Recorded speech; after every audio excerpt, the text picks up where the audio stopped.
From the Scripps Studios, this is 10 News. Hello, I'm Jim Patton with this 10 News update. A driver runs off after a high-speed chase that ended in a crash overnight. Happened on the Home Avenue on-ramp to the 805. Police say the officers tried to pull the man over for speeding in City Heights, but he took off. He lost control and hit the guardrail to the 805 and then ran off on foot, leaving behind shotgun shells. He was not caught. Police are checking to see if the car was stolen.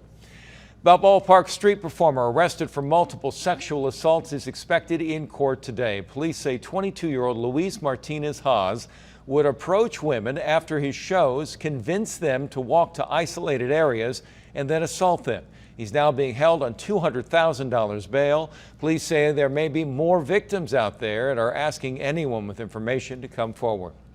A Forest Ranch fast food restaurant is helping the victims in the Habada Poway shooting today. The Wendy's on Craftsman's Way, just a few miles from the Habada Poway, is donating 100% of its proceeds from 3 p.m. to 9 p.m. today to the victims. The Wendy's has partnered with the Habada to make sure that all the money goes directly to the victims. Rabbi Goldstein, who was injured in the shooting, will be at today's fundraiser. Well, today is Bike to Work Day, and the county is going all out with pit stops for bicyclists. 100 pit stops set up around the county for the cyclists to stop at. One of those is in Bejo on Santa Fe Street. For the past 3 years, the Bejo location has been voted the Bike to Work Day favorite stop, with treats and giveaways for riders. Many of the locations around the county also have free bike repairs, t-shirts, and refreshments.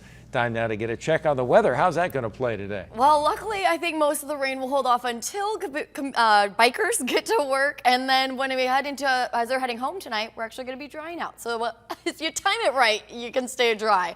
So there is a wind advisory for our mountain and desert areas. Occasional gusts could reach up to 60 miles per hour this afternoon and evening. That's when the peak winds will arrive. The coast of the valleys may see a few gusts up to about 30 miles per hour. Much cooler today. We're in the mid-60s for the coast and valleys, 40s in our mountains, and much more comfortable in the deserts in the 80s. We will see that rain building through the morning hours. Peak activity will happen before noon today, and rainfall accumulations mostly light, about 1/10 of an inch to 1/4 of an inch for the coast. Some valley areas may get closer to 1/2 an inch, and the mountains anywhere from about 1/4 of an inch to 1/2 an inch. And yes, it is unusual to get this much rain in May. Typically for the month, we get about 0.08 of an inch to date. We've actually already seen almost 1/2 an inch of rain. Jim? Very interesting. Latest news, weather, and traffic. Go to 10news.com or download our free 10 News app in your app store. For 10 News, I'm Jim Patton.